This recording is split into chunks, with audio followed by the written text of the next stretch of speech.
Hello दोस्तों, आपका वापस से स्वागत है। और आज हम लोगों का शुरू होने जा रहा है वायुमंडल। ठीक है। और आज का हम लोगों का टॉपिक होगा वायुमंडल और उसके विभिन्न भाग जो हैं, जैसे कि आपका आयन मंडल हो गया। ठीक है, क्षोभ मंडल, मध्य मंडल, आयन मंडल, बहिर्मंडल, ये हो गया। और साथ में आज हम लोग देखेंगे वायुमंडलीय दाब। वायुमंडलीय दाब कैसे किसे कहते हैं, जो दाब पेटियाँ हैं वो देखा जाएगा, वायुमंडलीय दाब। ठीक है। और वायुमंडलीय दाब के बाद आपका और कौन सा टॉपिक होता है, पवनें, जो स्थानीय पवनें होती हैं उन सब के बारे में हम लोग देखेंगे। तो काफ़ी इंटरेस्टिंग टॉपिक होने वाला है। ठीक है। और इस चैनल को सब्सक्राइब कर लीजिएगा प्लीज़। जैसा कि मैंने कहा कि जैसे आप लोग इस पे 50 सब्सक्राइबर पूरे करवाते हैं, वैसे ही मैं इस वीडियो को फ्री कर दूंगा। ठीक है। और ये आपका जो लेक्चर होगा वो जियोग्राफी का सेकेंड लास्ट है। ठीक है, वर्ल्ड जियोग्राफी का। और ये आरपीएफ में आपका आरपीएफ एसआई का एग्ज़ाम होने वाला है, उसमें काफ़ी हेल्पफुल रहेगा। यूपी कांस्टेबल का, यूपीएसआई का। ठीक है। आरओ का जो री एग्ज़ाम होने वाला है उसमें काफ़ी हेल्पफुल रहेगा। ठीक है। तो आप लोग इस तेजस शिक्षा चैनल को सब्सक्राइब कर लीजिएगा और हम लोग अपने टॉपिक की तरफ मूव करते हैं। देखिए, पहला है आपका वायुमंडल। ठीक है। वायुमंडल जो है पृथ्वी के चारों ओर वातावरण की तरह घेरे हुए हवा के विस्तृत भंडार को वायुमंडल कहते हैं। वायुमंडल अनेक गैसों का एक मिश्रण है जिसमें 78% नाइट्रोजन है। कितनी नाइट्रोजन है? 78%। और 21% ऑक्सीजन है। ठीक है। और आपका ये हर किसी एग्ज़ाम में पूछता है, या तो नाइट्रोजन के बारे में पूछ देगा कि वायुमंडल में नाइट्रोजन का प्रतिशत बताएं, या तो आपका ऑक्सीजन के बारे में पूछ देगा। ठीक है। और या तो आपका आर्गन के बारे में पूछ देगा, आर्गन 0.93, या कार्बन डाइऑक्साइड 0.03%। ठीक है। और बाकी में जो हिस्सा बचता है उसमें आपका हाइड्रोजन, ओजोन और बाकी की गैसें होती हैं। ठीक है। जल जब एक अवस्था से दूसरी अवस्था में बदलता है तब वह तो या तो वह ऊष्मा ग्रहण करता है। ठीक है। या तो ऊष्मा का त्याग करता है, जिसे गुप्त ऊष्मा कहते हैं। अरे देखिए, वाष्पीकरण की प्रक्रिया में जल वाष्प ऊष्मा ग्रहण करता है। ठीक है। जो जल वाष्प होता है, जब वाष्पीकरण होता है तो जल वाष्प ऊष्मा ग्रहण करता है। ऊष्मा ग्रहण करने से उसका तापमान बढ़ जाता है और उसके अणुओं के बीच अंतराणविक बल जो होता है वो कम हो जाता है, जिससे जल वाष्पित होकर आसमान में चला जाता है। ठीक है। ऊंचाई के साथ साथ जलवाष्प की मात्रा घटती जाती है। हवा में जलवाष्प की कुल मात्रा का आधा भाग 2000 मीटर की ऊंचाई के नीचे ही व्याप्त होता है। यह मात्रा विषुवत रेखा से ध्रुवों की ओर बढ़ने पर घटती जाती है। इसका क्या मतलब हुआ? जो जलवाष्प की कुल मात्रा है वो करीब पृथ्वी से 2 किलोमीटर के ऊपर तक ही होती है। ठीक है। और यह मात्रा जैसे जैसे हम लोग विषुवत रेखा से, यानी कि जो पृथ्वी के बीचों बीच जो रेखा है, भूमध्य रेखा जिसे कहते हैं, उधर से हम लोग ध्रुवों की ओर बढ़ेंगे तो जलवाष्प की मात्रा घट जाती है। ध्रुवीय और विषुवतीय प्रदेशों की अपेक्षा उपोष्ण तथा शीतोष्ण क्षेत्रों में धूल के कणों की अत्यधिक मात्रा होती है। शुष्क और तेज पवन वाले मौसम में अधिक धूल के कण वायुमंडल में प्रवेश करते हैं। और ये मुझे ये मोड चेंज करने दीजिए। मोड चेंज करूँगा दिखेगा ही नहीं। हाँ, अब यहाँ से पेन चेंज कर लेते हैं। देखिए, अब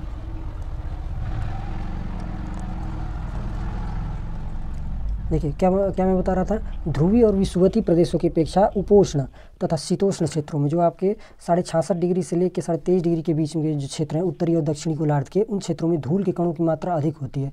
शुष्क और तेज पवन वाले मौसम में अधिक धूल के कण वायुमंडल में प्रवेश करते हैं। जब मौसम सूखा होगा तो धूल उड़ेगी, जाहिर सी बात है। तो फिर उसके बाद जब धूल ज़्यादा उड़ेगी तो वायुमंडल में उनकी मात्रा भी अधिक हो जाएगी। वायुमंडल में ओजोन गैस एक छन्नी का काम करती है और सूर्य की पराबैंगनी किरणों का अवशोषण कर लेती है। अब देखिए, वायुमंडल के कुल 5 स्तर हैं। ठीक है। कुल कितने स्तर हैं वायुमंडल के? 5 स्तर हैं। पहला आपका क्षोभ मंडल, दूसरा आपका समताप मंडल, तीसरा आपका मध्य मंडल, चौथा आपका आयन मंडल और पांचवा आपका बहिर्मंडल। वायुमंडल से अधिकतर अगर क्वेश्चन पूछना होता है तो इनकी ऊंचाई से, ठीक है, आप लोग इनकी ऊंचाइयों पर ध्यान दीजिएगा। और इन क्षेत्रों में, क्षोभ मंडल में, समताप मंडल में, मध्य मंडल में, आयन मंडल में, बहिर्मंडल में क्या क्या होता है, जैसे आपका सेटेलाइट कहाँ होती है या बादल कहाँ बनते हैं, आप लोग ऐसे एक टेबल बना लीजिएगा। ठीक है। यहाँ पर आपका मंडल लिख लीजिएगा कि वायुमंडल का कौन सा है, और इनकी ऊंचाई यहाँ पर लिख लीजिएगा, ऊंचाई टाइप का। ठीक है। और यहाँ पर उनकी विशेषताएं मतलब इन द सेंस कि यहाँ पर कौन कौन से क्रियाकलाप किए जाते हैं कौन से मंडल में। चलिए मैं शुरू करता हूँ। देखिए, क्षोभ मंडल पहला हमारा मंडल है। वायुमंडल के सबसे नीचे वाले स्तर को क्या कहा जाता है? क्षोभ मंडल कहते हैं। क्षोभ मंडल की ऊंचाई ध्रुवों पर 8 किलोमीटर तथा विषुवत रेखा पर 18 किलोमीटर है। ऐसा क्यों होता है? क्योंकि जो ध्रुवों पर हमारी पृथ्वी है वो उभरी हुई है और विषुवत रेखा पर चपटी है। ठीक है। जो ध्रुवों पर इसकी ऊंचाई वो 18 किलोमीटर और विषुवत रेखा पर इसकी ऊंचाई कितनी है आपकी 18 किलोमीटर और ध्रुवों पर इसकी ऊंचाई 8 किलोमीटर है। क्षोभ मंडल में ऊंचाई के साथ साथ तापमान कम होता है। तापमान में इस गिरावट की दर डिग्री सेंटीग्रेड प्रति 165 मीटर, इसे सामान्य ह्रास दर कहा जाता है। मतलब कि 165 मीटर की ऊंचाई पर जाते जाएंगे तो 1 डिग्री का तापमान गिरता रहता है। देखिए, क्षोभ मंडल में धूल के कणों और जलवाष्प की मात्रा अधिक होती है। क्षोभ मंडल में मौसम की प्राय सभी घटनाएं कोहरा, बादल, ओला, तुषार, आंधी, तूफान, मेघ गर्जन, विद्युत प्रकाश आदि मौसम घटनाएं संपादित होती हैं। और देखिए, इसलिए यहाँ पर देखिए मैं फिगर भी ऐड कर दिया हूँ। आप लोग यूट्यूब किसी भी इत्ती पे देख लीजिएगा, फिगर जहाँ पे रहता है जियोग्राफी में, वहाँ पे एकदम अच्छे से इत्ती का नाम समझ में आता है। इसलिए मैंने जियोग्राफी का आपका नोट जो है एनसीईआरटी से तैयार किया और साथ में फिगर भी नोट कर दी, ताकि आप लोगों को देख के एकदम आराम से दिमाग में क्लिक कर जाए कि हाँ, क्षोभ मंडल में आपका वायुमंडल होता है और धूल के कण वगैरह होते हैं। देखिए, क्षोभ मंडल में गर्म तथा शीतल होने का कार्य विकिरण, संचालन व संवहन के द्वारा होता है। संवहनी धाराओं तथा विक्षुब्ध संवहन के कारण इस मंडल को संवहनी या विक्षोभ मंडल भी कहते हैं। क्षोभ मंडल में वायु के ऊर्ध्वाधर संचरण के कारण बादलों का निर्माण होता है। ऊर्ध्वाधर संचरण मतलब जैसे ये आपका पानी है, ठीक है, तो यहाँ पे सूर्य की किरणें आ रही हैं, आपकी सूर्य यहाँ पे है, ठीक है, तो जब सूर्य की किरणें आएंगी तो इस तरीके से जलवाष्प के कण ऊपर जाते हैं, ठीक है, तो इसी को हम लोग ऊर्ध्वाधर संचरण कहते हैं। क्षोभ मंडल में हवा के उच्च श्रृंखल झोंकों के कारण वायुयान चालक उड़ान का भरना पसंद नहीं करते हैं। जब यहाँ पर बहुत ज़्यादा डिस्टर्बेंस होगी तो यहाँ पे वायुयान जाहिर सी बात नहीं उड़ेंगे। फिर आइए हम लोगों का देखते हैं समताप मंडल। क्षोभ मंडल के ऊपर समताप मंडल स्थित है। क्षोभ मंडल तथा समताप मंडल को अलग करने वाली एक पतली परत होती है जिसे क्षोभ सीमा कहते हैं। और इसके बारे में यूपीएसआई का जो 2020 का एग्जाम हुआ था यूपीएसआई में, उसमें ये क्वेश्चन आया हुआ है, ठीक है। क्षोभ सीमा किसे कहते हैं? क्षोभ मंडल और समताप मंडल को अलग करने वाली एक पतली परत होती है जिसे क्षोभ सीमा कहते हैं। क्षोभ सीमा पर हवा का तापमान विषुवत रेखा के ऊपर लगभग 80 डिग्री सेल्सियस और ध्रुवों के ऊपर लगभग -45 डिग्री सेल्सियस होता है, ठीक है। फिर आपका समताप मंडल की ऊंचाई कितनी होती है? समताप मंडल की ऊंचाई होती है आपकी 50 किलोमीटर, ठीक है। और ये आपका मोस्ट इंपॉर्टेंट है, चाहे जितने मन करे उतने स्टार लगा लीजिए। फिर आपके समताप मंडल की निचली परतों में यानी 20 किलोमीटर की ऊंचाई तक यानी कि तापमान अपरिवर्तित रहता है। उसके ऊपर 50 किलोमीटर की ऊंचाई तक तापमान क्रमशः बढ़ता रहता है, ठीक है। समताप मंडल में बादलों का अभाव होता है और धूल के कण तथा जलवाष्प भी नाम मात्र के होते हैं। इसीलिए इस मंडल में वायुयान उड़ते हैं, ठीक है। वायुयान समताप मंडल में ही उड़ते हैं क्योंकि धूल के कण और बाकी के जो जलवाष्प कण हैं वो यहाँ पर नहीं होते हैं। समताप मंडल में वायु की गति क्षैतिज होती है। समताप मंडल में अपवाद स्वरूप शीत ऋतु में अंटार्कटिका के ऊपर बादलों का निर्माण होता है। इन बादलों को मदर ऑफ पर्ल्स या नेक्रस क्लाउड कहा जाता है। और ये आपका मोस्ट इंपॉर्टेंट है, मदर ऑफ पर्ल्स, ये आपका एग्जाम में ज़रूर आ जाता है। फिर देखिए, समताप मंडल में वायुयान उड़ान की आदर्श दिशा पाई जाती है, अभी मैंने ऊपर बताया। फिर आपका मध्यमंडल, मध्यमंडल जो है समताप मंडल के ऊपर मध्यमंडल स्थित है। मध्यमंडल का विस्तार 80 किलोमीटर की ऊंचाई तक है। समताप मंडल का विस्तार कहाँ तक था? 50 किलोमीटर। 50 से 80 किलोमीटर मध्यमंडल है। मध्यमंडल में ऊंचाई के साथ तापमान फिर से गिरता है और 80 किलोमीटर की ऊंचाई पर 100 डिग्री सेल्सियस हो जाता है। उच्च अक्षांशों में ग्रीष्म ऋतु में मध्य सीमा में निशा दीप्त मेघों का निर्माण होता है। इन मंडल में उल्काओं से प्राप्त धूल कणों के ऊपर हिम के घनीभवनों का निर्माण होता है। देखिए आपका आयन मंडल, आयन मंडल किसे कहते हैं? आयन मंडल जो होता है मध्य मंडल के ऊपर स्थित होता है। इसकी ऊंचाई पृथ्वी से 500 किलोमीटर तक होती है, ठीक है। आयन मंडल में ऊंचाई के अनुसार ताप बढ़ता जाता है। आयन मंडल में आयन की प्रधानता होती है। विभिन्न तरह के आयनों के धनात्मक और ऋणात्मक आयन होते हैं। आयन मंडल में रेडियो तरंगों को अपने यहाँ से पृथ्वी की ओर लौटा देता है तथा पृथ्वी पुनः ऊपर भेज देती है। यह क्रिया तब तक चलती रहती है जब तक तरंग कोई दूर अपना स्थान ग्रहण नहीं कर लेती। यदि यह परत नहीं होती तो दूर स्थित देशों के रेडियो प्रसारण हम अपने रेडियो सेट पर नहीं सुन पाते। यानी कि जो रेडियो का संचालन होता है वो कहाँ पर होता है? आपका आयन मंडल में होता है। आयन मंडल में हवा विद्युत आवेशित होती है और सौर पवनों द्वारा अणुओं से इलेक्ट्रॉन के पृथक्करण से आयन्स का निर्माण होता है। आयनीकरण की यह प्रक्रिया तापमंडल के निचले भाग में संपन्न होती है। इसे आयन मंडल कहते हैं। जब आयन्स अपने इलेक्ट्रॉन के साथ पुनः संयुक्त हो जाते हैं तब फोटोन्स का निर्माण होता है और ये फोटोन्स ही ध्रुवीय प्रकाश ज्योति को जन्म देते हैं। उत्तरी गोलार्ध में इसको उत्तरी ध्रुव ज्योति यानी ऑरोरा बोरियोलिस, ठीक है, ऑरोरा बोरियोलिस कहा जाता है उत्तरी ध्रुव में, उत्तरी गोलार्ध में। और दक्षिणी ध्रुव में ऑरोरा ऑस्ट्रेलिस कहा जाता है। और ये क्या होते हैं? ऑरोरा ऑस्ट्रेलिस और ऑरोरा बोरियोलिस, क्योंकि ये आयन जो होते हैं वो अपने इलेक्ट्रॉन के साथ पुनः वापस संयुक्त होते हैं तब फोटोन्स का निर्माण होता है। और ये फोटोन्स एक कण होते हैं, ठीक है, आयन मंडल में। और ये फोटोन्स जो होते हैं वो चमकदार होते हैं जिनसे काफ़ी अच्छा सीनरिक व्यू होता है, ठीक है। तो आप लोगों को क्या इसमें याद रखने वाली चीज़ है, जो उत्तरी गोलार्ध है, देखिए यहाँ पर, अरे आप लोगों से एग्जाम में केवल यही पूछेगा कि ऑरोरा बोरियोलिस और ऑरोरा ऑस्ट्रेलिस, ठीक है, ये किन गोलार्ध में होते हैं। तो आपका उत्तरी गोलार्ध में क्या होता है, ऑरोरा बोरियोलिस होता है, और दक्षिणी गोलार्ध में आपका ऑरोरा ऑस्ट्रेलिस होता है। देखिए कुछ इस तरीके का सीनिक व्यू देखने में मिलता है, एकदम अच्छा, दिल खुश हो जाता है। फिर आपका बहिर्मंडल,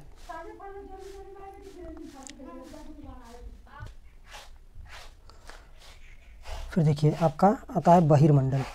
बहिर्मंडल जो होता है, वायुमंडल की सबसे ऊपरी परत जो होती है, जो सबसे बाहरी परत होती है, उसे बहिर्मंडल कहते हैं। ये 500 किलोमीटर से ऊपर फैला हुआ है। बहिर्मंडल में हवा अत्यधिक विरल होती है और धीरे धीरे बाह्य अंतरिक्ष में विलीन हो जाती है। और बहिर्मंडल में आपका क्या होता है, रॉकेट का प्रक्षेपण होता है, ठीक है, बहिर्मंडल में। फिर आपका तारे जो होते हैं, जब उल्का पिंड टूटते हैं, तारों का समूह जो उल्का पिंड जो होते हैं वो आपके बहिर्मंडल में होते हैं। आपका ये अंतरिक्ष स्टेशन समझ लीजिए, ठीक है, यहाँ पर ये एलियन का डाल दिया मैंने। और बहिर्मंडल में ये आपका जो अंतरिक्ष यात्री होते हैं वो होते हैं। ऊंचाई के साथ साथ आयनीकृत अणुओं में यहाँ पर क्या होती है, वृद्धि होती है, और इनकी ऊपरी सतह में अत्यधिक आयनीकृत अणुओं की 2 परतें पाई जाती हैं, जो वॉन एलन की विकिरण परतें कही जाती हैं। वॉन एलन की विकिरण परतें कहाँ पर पाई जाती हैं, आपकी बहिर्मंडल में पाई जाती हैं, ठीक है। बहिर्मंडल में हाइड्रोजन तथा हीलियम गैसें विद्यमान रहती हैं, और बहिर्मंडल में सौर विकिरण के कारण उच्च तापमान रहता है। इस तरीके से हमारा वायुमंडल और उसके भाग तो खत्म होते हैं, ठीक है। ये देखिए आपका बहिर्मंडल, आयन मंडल, मध्य मंडल, समताप मंडल और क्षोभ मंडल, ठीक है। हमारा यहाँ पर ये आपका एकदम फिनिश होता है, ठीक है। और इसके बाद हम लोगों का आता है वायुमंडलीय दाब और पवनें। तो आइए आज ही हम लोग उनको भी देख लेते हैं, वायुमंडलीय दाब और पवनों के बारे में। कहाँ गया, मैंने यहीं पे रखा हुआ था, हाँ देखिए। और आप लोग इस चैनल को सब्सक्राइब कर लीजिएगा, ठीक है। और जैसे इस पर 50 सब्सक्राइबर पूरे होंगे, वैसे ही मैं इस PDF को आप लोगों को अपने टेलीग्राम चैनल पे फ्री ऑफ कॉस्ट उपलब्ध करा दूंगा। और टेलीग्राम चैनल का नाम भी तेजस शिक्षा ही है। इसी नाम से आपका हमारा टेलीग्राम चैनल भी है। चलिए शुरू करते हैं। वायुमंडलीय दाब का अर्थ है किसी स्थान पर स्थान और समय पर वहाँ की हवा के स्तंभ का भार, यानी कि किसी एकांक क्षेत्रफल पर लगने वाला जो वायु का भार है, उसे हम क्या कहते हैं, वायुमंडलीय दाब कहते हैं। पृथ्वी की एक निश्चित इकाई या क्षेत्रफल वायुमंडल की सभी परतों के द्वारा पड़ने वाला दाब वायुमंडलीय दाब कहलाता है, यानी कि एटमॉस्फेरिक प्रेशर। वायुमंडलीय दाब का नाप किसे लिया जाता है, बैरोमीटर से लिया जाता है, ठीक है। और ये मोस्ट इंपॉर्टेंट है, चाहे आप लोग 2 स्टार लगा लीजिए, चाहे 3 स्टार लगा लीजिए। वायुमंडलीय दाब की इकाई बार होती है, ठीक है। 1 बार का दाब है, 2 बार का दाब है, 3 बार का दाब है, ये बार में नापी जाती है। और समदाब रेखा वह कल्पित रेखा है जो समुद्र तल के बराबर घटाए हुए समान वायुदाब वाले स्थानों को मिलती है। समदाब रेखाओं की परस्पर दूरियां वायुदाब में अंतर की दिशा और उसके दर को प्रदर्शित करती हैं, जिसे दाब प्रवणता कहते हैं, ठीक है। और समदाब रेखा के बारे में आपका RO में आपका इसी बार आया था 2023 में, समदाब रेखा 2023 का RO वाला एग्ज़ाम, ठीक है। धरातल की तुलना में समुद्र तल पर वायुदाब अधिक तथा पर्वतों पर कम होता है। पृथ्वी के धरातल पर वायुदाब को वायुदाब पेटियों के आधार पर दर्शाया जाता है। हाँ ये देखिए, धरातल के आधार पर समुद्र तल पर वायुदाब जो होता है वो अधिक होता है और पर्वतों पर वायुदाब कम होता है, ठीक है। और ये आपका RPF में पूछा हुआ था, ये आपके एग्ज़ाम से ही निकाल के लाया हूँ, ठीक है। NCERT के पहले मैंने क्वेश्चन देखे, फिर क्वेश्चन के बाद मैंने उनको NCERT से निकाला, ठीक है। पृथ्वी के धरातल पर 4 मुख्य वायुदाब का कटिबंध है। पहला है आपका विषुवत या भूमध्यरेखीय व निम्न वायुदाब कटिबंध, जिसे भी हम कहते हैं। फिर है आपका उपोष्ण उच्च वायुदाब कटिबंध। फिर है आपका उपध्रुवीय निम्न वायुदाब कटिबंध। फिर चौथा है आपका ध्रुवीय उच्च वायुदाब कटिबंध। और यहाँ पर उसका फिगर भी दिया हुआ है, देखिए। ध्रुवीय उच्च दाब वायुदाब की पेटी 80 से 90 डिग्री तक, उपध्रुवीय निम्न वायुदाब की पेटी आपका 45 से 66.5 डिग्री तक, ठीक है। फिर आपका उपोष्ण कटिबंधी उच्च वायुदाब की पेटी आपका कहाँ से कहाँ तक है, 23.5 से 35 डिग्री तक, ठीक है। पछुआ पवनें आपकी कहाँ बहती हैं, 35 से लेकर 45 डिग्री के बीच में आपका पछुआ पवनें में बहती हैं। और व्यापारिक पवनें आपकी कहाँ बहती हैं, व्यापारिक पवनों को अश्वक्षांश भी कहा जाता है। ये आपका 10 से लेकर 23.5 डिग्री के बीच में बहती हैं, ठीक है। अभी हम लोग व्यापारिक पवनें और पछुआ पवनें और पूर्वा पवनों के बारे में भी देखेंगे, ठीक है। और फिर देखिए ये आपका उत्तरी ध्रुव, ये उत्तरी शीत कटिबंध, उत्तरी शीतोष्ण कटिबंध, ये आपकी कर्क रेखा 23.5 डिग्री यहाँ पर दिया हुआ है। फिर आपका उष्ण कटिबंध कर्क रेखा और विषुवत रेखा के बीच में, यानी भूमध्य रेखा और कर्क रेखा के बीच में उष्ण कटिबंध होता है, ठीक है। और यहाँ पर उत्तरी शीतोष्ण कटिबंध, ये आपका दक्षिणी शीतोष्ण कटिबंध, दक्षिणी शीतोष्ण कटिबंध आपका 23.5 डिग्री से लेकर 66.5 डिग्री तक होता है। फिर दक्षिणी शीत कटिबंध जो होता है वो 66.5 से लेकर 90 डिग्री तक। यहाँ पर ध्रुवों पे आपका अक्षांश कितना होता है, 90 डिग्री का होता है, यहाँ पे 90 डिग्री का, और यहाँ पर भी आपका 90 डिग्री होता है। देखिए फिगर हो गया। अब देखिए विषुवत रेखा से लगभग 10 डिग्री उत्तर तथा दक्षिण के अक्षांशों तक विषुवती निम्न वायुदाब कटिबंध स्थित होता है। इस कटिबंध में केवल ऊर्ध्वाधर वायु धाराएं पाई जाती हैं। वायुमंडलीय दशा के अत्यधिक शांत रहने के कारण इस कटिबंध को शीत कटिबंध या डोलड्रम कहते हैं। डोलड्रम आपका जरूर दे देता है एग्जाम में। डोलड्रम कहाँ पाया जाता है, तो विषुवत रेखा से लेकर 10 डिग्री उत्तर या दक्षिण के अक्षांशों तक डोलड्रम का विस्तार होता है। और इस कटिबंध में जो हवाएं होती हैं वो ऊपर की तरफ जाती हैं। फिर आपका उपोष्ण उच्च वायुदाब कटिबंध कर्क और मकर रेखाओं से लगभग 35 डिग्री उत्तरी तथा दक्षिणी अक्षांशों तक स्थित है, और इस वायुदाब कटिबंध को अश्व अक्षांश कहते हैं, ठीक है।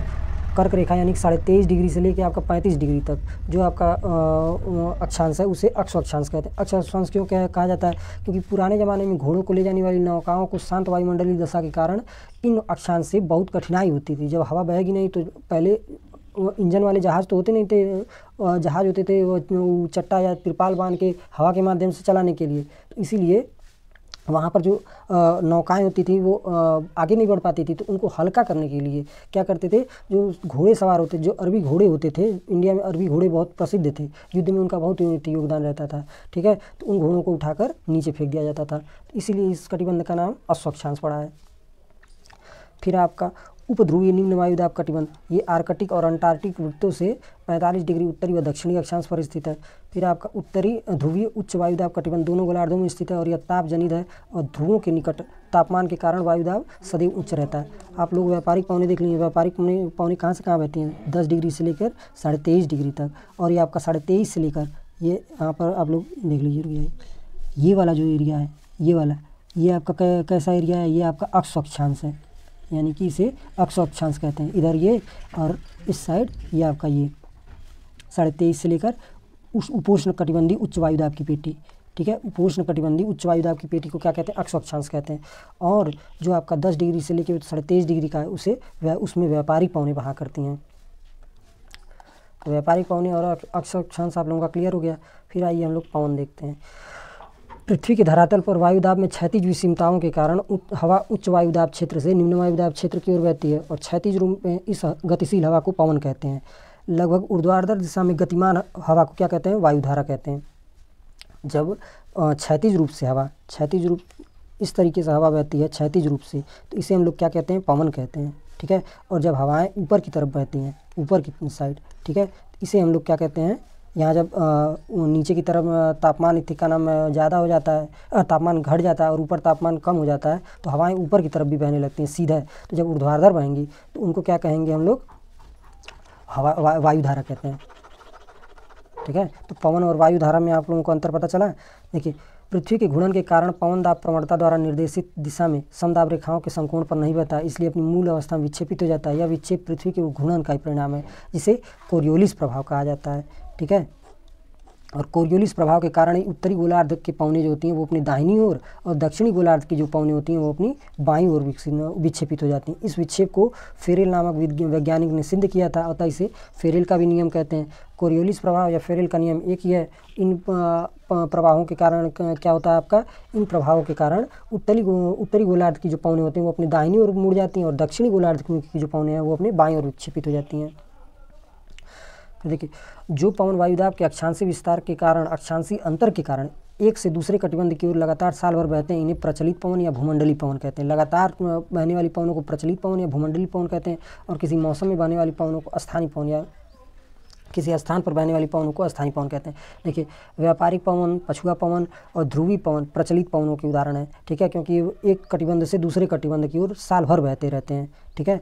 और जिस पवन की दिशा मौसम के अनुसार सामयिक रूप से बदल जाती है उन्हें सामयिक पवन कहते हैं, ठीक है। मानसून, जैसे आपका मानसूनी पवन, स्थल समीर, समुद्र समीर, पर्वत समीर, घाटी समीर, ये सामयिक पवनों के, यानी कि जब समय इनका आता है तभी बहती हैं।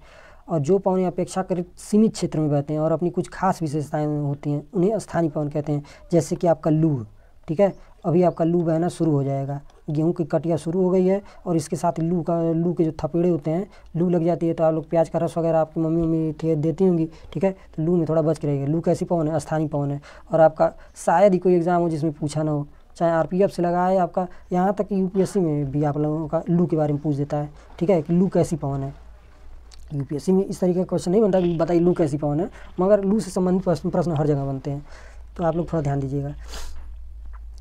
उपोष्ण उच्च, अब देखिए, उपोष्ण उच्च वायुदाब कटिबंधों से यानी कि लगभग 30 डिग्री उत्तरी तथा दक्षिणी अक्षांश में विषुवती निम्न वायुदाब कटिबंध की ओर दोनों गोलार्धों में निरंतर बहने वाली पवन को क्या कहते हैं? व्यापारिक पवन कहते हैं। अभी मैंने ऊपर फिगर में दिखाया व्यापारिक पवन कहाँ पर होती हैं, और ये पवन उत्तरी गोलार्ध में अपने उत्तरी पूर्वी व्यापारिक पवन के रूप में और दक्षिणी गोलार्ध में दक्षिण पूर्वी व्यापारिक पवन के रूप में लगातार बहते रहते हैं। और आपका एग्जाम में कन्फ्यूज़ करने के लिए क्या कह देता है, बताइए उत्तरी पूर्वी व्यापारिक पवनों से भारत में वर्षा या मानसून होता है या नहीं होता है? ठीक है, तो नहीं होता। उत्तरी पूर्वी व्यापारिक पवनों से मानसून की वर्षा नहीं होती है भारत में, दक्षिण पश्चिमी पवन से होती है। फिर आपका उपोष्ण उच्च वायुदाब कटिबंध से उपध्रुवी निम्न वायुदाब कटिबंध की ओर बहने वाली पवन को पश्चिम दिशा में बहने के कारण पछुआ पवन कहते हैं। और उत्तरी गोलार्ध में दक्षिण पश्चिम से उत्तर की ओर तथा दक्षिणी गोलार्ध में उत्तर पश्चिम से दक्षिण की ओर बहती हैं, ठीक है। और पछुआ पवनों का सर्वश्रेष्ठ विकास 40 से लेकर 65 डिग्री दक्षिण अक्षांशों के मध्य होता है। और यहाँ के इन अक्षांशों को बहुधा गरजता, जब 40 डिग्री अक्षांश पे बहती हैं तो उसे गरजता 40सा कहते हैं। जब 50 डिग्री पर ये पछुआ पवनें बहती हैं तो उसे प्रचंड 50सा कहते हैं। और जब 60 डिग्री पर बहती हैं तो इसे चीखता 60 कहा जाता है।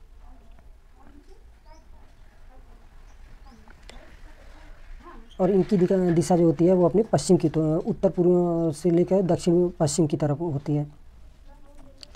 फिर आपका देखिए, ध्रुवीय उच्च वायुदाब कटिबंध से उपध्रुवी निम्न वायुदाब कटिबंधों की ओर बहने वाली पवन को ध्रुवी पवन कहते हैं। उत्तरी गोलार्ध में ये पवन उत्तर पूर्व से दक्षिण पश्चिम की ओर तथा दक्षिणी गोलार्ध में दक्षिण पूर्व से उत्तर पश्चिम की ओर बहती हैं, ठीक है।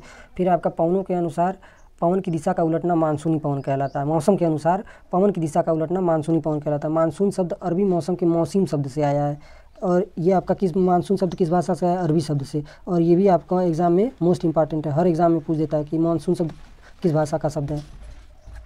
और मानसूनी पवन भारत, पाकिस्तान, बांग्लादेश, म्यांमार, श्रीलंका, अरब सागर, बंगाल खाड़ी, दक्षिण पूर्व एशिया, उत्तरी ऑस्ट्रेलिया, चीन व जापान के ऊपर बहते हैं, ठीक है।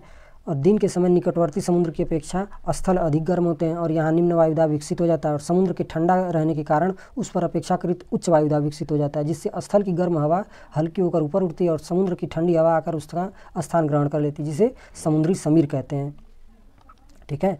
यानी कि इतना लंबी चौड़ी परिभाषा का मतलब क्या हुआ कि जब दिन में तापमान बढ़ जाता है, ठीक है, तो उससे क्या होता है, जितना तापमान जब बढ़ जाता है तो स्थल का तापमान बढ़ जाता है, तो स्थल की जो हवाई होती है वो हल्की हो जाती है और समुद्र का तापमान घट जाता है। तो रात्रि के समय जब समुद्र जल्दी से जब ठंडा हो जाता है तो समुद्र की जो ठंडी हवाएँ हैं वो स्थल की ओर आती हैं, जिसे समुद्री समीर कहते हैं। फिर उसके बाद रात के समय तेज भौमिक विकिरण के कारण स्थल को निकटवर्ती समुद्र की तुलना में अधिक ठंडा कर देती है। इसका परिणाम होता है कि स्थल पर उच्च वायुदाब और समुद्र पर अपेक्षाकृत निम्न वायुदाब विकसित हो जाता है और वायु स्थल से समुद्र की ओर बहना शुरू हो जाती है, जिसे स्थल समीर कहते हैं। यानी कि जब समुद्र की तरफ से वायु बहेगी, ठीक है, ठंडी होकर, तो उसे समुद्री समीर कहते हैं। और जब ठीक है ना, मैं स्थल से बहेगी तो उसे स्थल समीर कहते हैं, और जब समुद्र की तरफ से बहेगी तो उसे समुद्री समीर कहते हैं। और देखिए, दिन के समय पर्वत की ढाल घाटी तल की अपेक्षा अधिक गर्म हो जाती है। जो पर्वत की ढाल होती है वो घाटी के तलों की अपेक्षा अधिक गर्म हो जाती है। ऐसी परिस्थिति में वायु घाटी तल से पर्वतीय ढाल की ओर बहने लगती है, जिससे घाटी समीर कहते हैं। और रात के समय क्या होता है, यही काम उल्टा होता है। रात के समय पर्वतीय ढाल पर भौमिक विकिरण के द्वारा उष्मा तेजी से विसर्जित होती है। इस कारण बाल की ऊंचाइयों से ठंडी व घनी हवा नीचे घाटी की ओर उतरने लगती है, जिसे पर्वत समीर कहते हैं। उत्तरी भारत और पाकिस्तान के मैदानी क्षेत्रों में मई व जून के महीनों में दोपहर के बाद अति गर्म व शुष्क हवा पश्चिम दिशा से बहती है, जिसे लू कहते हैं। और इसका तापमान 45 से लेकर 50 डिग्री सेल्सियस के बीच रहता है। मध्य अक्षांशीय क्षोभ मंडल के ऊपरी स्तरों में क्षोभ सीमा के समीप बड़ी तेज गति की वायु पश्चिम से पूर्व की निरंतर बहती रहती है, जिसे जेट वायुधारा कहते हैं, ठीक है। जेट वायुधारा कहाँ पाई जाती है? क्षोभ मंडल में पाई जाती है। फिर देखिए, वायुमंडल हवा को विशाल राशि को क्या करता है, भौतिक गुण खासकर तापमान और आर्द्रता क्षैतिज दिशाओं में लगभग एक समान होते हैं, जिसे वायु राशि कहते हैं, ठीक है। वे प्रदेश जहाँ एक सा गुण रखने वाली वायु राशियाँ उत्पन्न होती हैं उसे उद्गम क्षेत्र कहे जाते हैं। कुछ प्रमुख उद्गम क्षेत्र जो हैं वो निम्न प्रकार हैं। जैसे आपका उष्णकटिबंधीय, उपोष्णकटिबंधीय महासागरीय सागर, ग्रीष्मकाल में सहारा और शीतकाल में उत्तरी अमेरिका तथा यूरेशिया के आर्कटिक मैदान में ये वायु राशियाँ उत्पन्न होती हैं।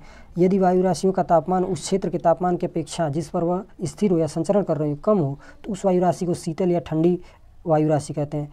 यदि वायु राशि का तापमान उस क्षेत्र के तापमान की अपेक्षा जिस पर स्थित या संचरण कर रही हो अधिक हो तो उसे क्या कहेंगे, उष्ण वायु राशि कहते हैं या गर्म वायु राशि कहते हैं।